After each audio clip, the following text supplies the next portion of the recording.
অস্ট্রেলিয়ার নর্দার্ন টেরিটরিতে ফের দেখা যাবে বাংলাদেশের প্রতিনিধিত্ব। এবার টপ অ্যান্ড টি-20 টুর্নামেন্টে অংশ নিচ্ছে বাংলাদেশ এ দল। 14 আগস্ট টিআইও স্টেডিয়ামে পর্দা উঠবে এই টুর্নামেন্টের।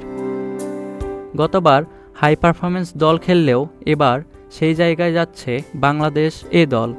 ইতিমধ্যেই টুর্নামেন্টের সূচি প্রকাশ করেছে অস্ট্রেলিয়ার উত্তরাঞ্চলীয় রাজ্য নর্দার্ন টেরিটরির আঞ্চলিক ক্রিকেট বোর্ড। বাংলাদেশ এ দল ছাড়াও এই টুর্নামেন্টে খেলবে Pakistan Shaheens, Nepal, the Kingsman, ACT comet, Adelaide Strikers, Hobart Hurricanes, Melbourne Renegades, Melbourne Stars, Perth Scorchers. Group পর্বে প্রতিটি দল খেলবে 6টি করে ম্যাচ, যেখানে সবাই সবার মুখোমুখি হওয়ার সুযোগ পাবে না। ওয়ালটন এখন দেশের সীমানা পেরিয়ে পৌঁছে গিয়েছে 50টিরও বেশি দেশে।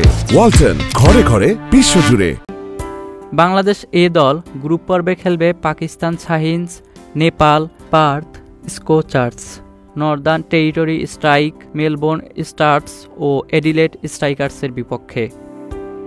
14 আগস্ট শুরু হওয়া এই টুর্নামেন্টে উদ্বোধনী দিনেই শক্তিশালী পাকিস্তান শাহিনসের বিপক্ষে মাঠে নামবে বাংলাদেশ এ দল। এরপর একদিন বিরতি দিয়ে 16 আগস্ট বাংলাদেশের খেলা নেপালের বিপক্ষে।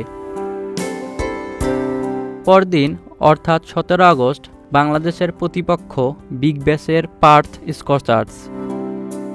নর্দার্ন টেরিটরি স্ট্রাইকার্সের সঙ্গে বাংলাদেশের ম্যাচ 19 আগস্ট। আর 21 আগস্ট প্রতিপক্ষ বিগ ব্যাশের আরেক দল মেলবোর্ন স্টার্স।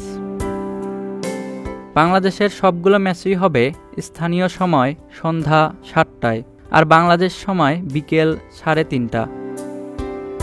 গ্রুপ পর্বে বাংলাদেশের প্রতিনিধিদের শেষ ম্যাচ 23 আগস্ট অ্যাডিলেড স্ট্রাইকার্সের বিপক্ষে। বাংলাদেশ সময় দুপুর 2টায় খেলতে নামবে তারা। পয়েন্ট টেবিলের সেরা 4 দল সুযোগ পাবে সেমিফাইনালে। সেরা 4 পেরিয়ে আসা সেরা 2 দল ফাইনাল খেলবে 24 আগস্ট। গতবার ফাইনালে উঠেও শিরোপা হাতছাড়া হয়েছিল বাংলাদেশের। এবার কি সেই আক্ষেপ ঘুচবে? ইশতিয়াক মাহিন, ক্রিক ফ্রেঞ্জি।